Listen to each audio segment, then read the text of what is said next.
Picture your hands right now, empty for more than 10 minutes. No screen, no buzz in your pocket, just you, sitting still, with nothing to look at but the room around you. For most people reading this, that scenario doesn't last long. The average person in the United States checks their phone 144 times a day, roughly once every 6.5 waking minutes, according to a 2019 Asurion survey. We treat that itch as basic wiring, something ancient, something we can't help. Here's the disruption. For over 90% of human history, that itch didn't exist, and the free time it's trying to fill was even bigger than yours.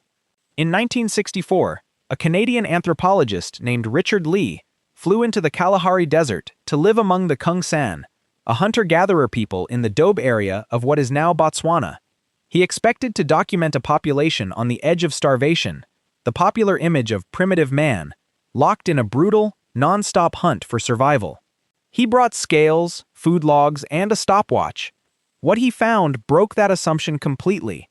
The adults he tracked spent an average of just 15 hours a week on subsistence work. Hunting, gathering, food preparation combined. Add tool-making and camp chores, and the number crept to around 20 hours. That's less than half of a standard modern work week. The rest of their time, the majority of their waking hours, went to rest, conversation, and social visiting.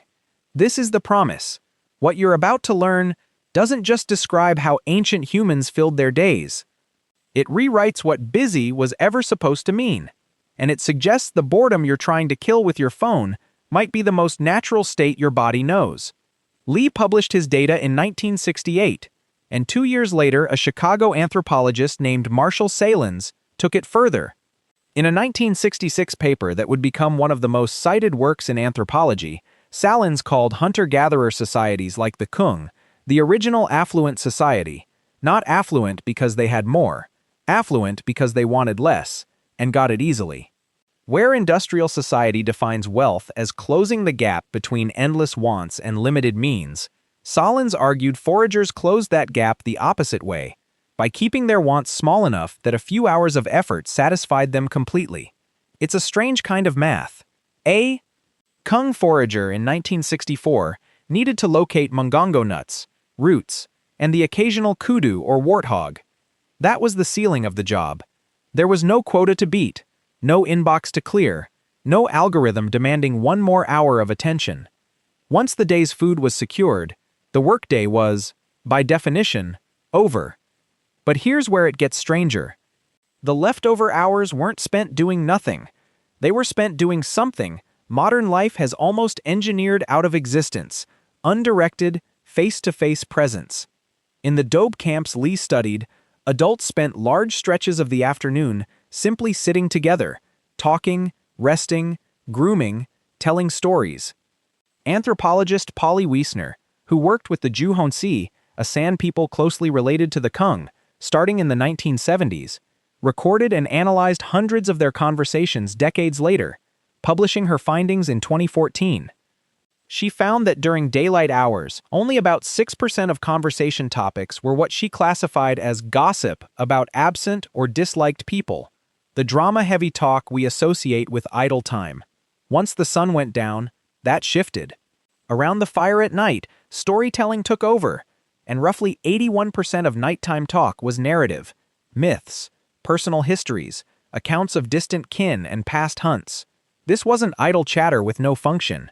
Wiessner's argument was that firelight itself changed what human minds were built to do.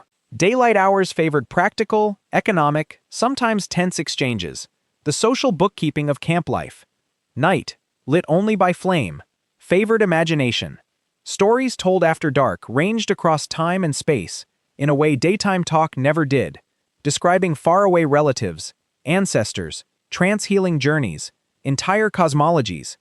Wiessner proposed that firelight, extending the day by hours across hundreds of thousands of years, may have been one of the original engines of human storytelling itself, the evolutionary seedbed for religion, myth, and the kind of long-form narrative you're consuming right now. That's not the whole story, though. Free time didn't mean disengaged time. Camps were dense with skill transfer that never looked like school. Anthropologist Barry Hewlett, studying the Aka foragers of Central Africa in the 1990s, documented children as young as 4 handling small versions of real tools, miniature digging sticks, toy bows, under near-constant adult observation. By Hewlett's estimates, Aka children spent a striking share of daylight hours within arm's reach of an adult, absorbing net-making, fire-tending, and plant knowledge through direct imitation, not formal instruction. There was no separation between work, school, and hanging out. It was one continuous, low-pressure apprenticeship, running in the background of ordinary days. And the physical texture of those days was different, too. A 2015 study led by researcher David Reiklin, tracking the Hadza of Tanzania, one of the last populations still practicing significant hunting and gathering, found their adults walked or moved briskly for roughly 2 hours a day on average, spread out, not concentrated into a single workout. No gyms, no fitness trackers.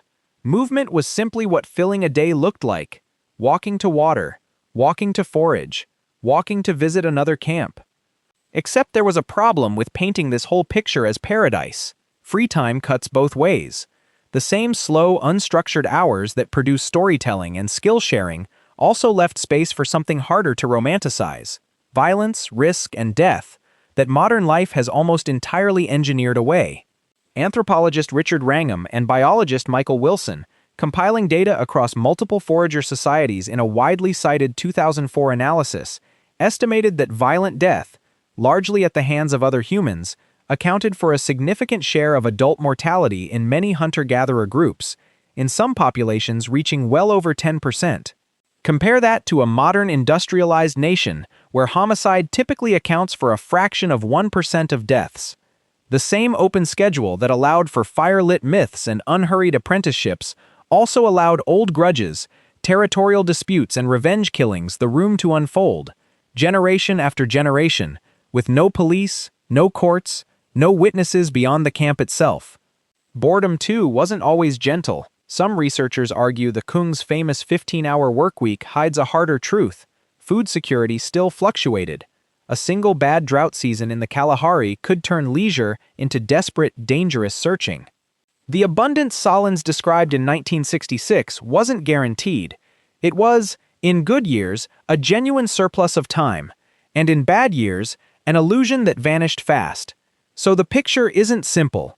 It isn't ancient humans lived in blissful presence, and we ruined it with screens. It's something closer to this. For hundreds of thousands of years, the human nervous system was built inside long stretches of unfilled time.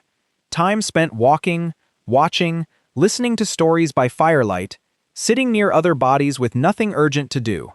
That environment shaped what your attention expects.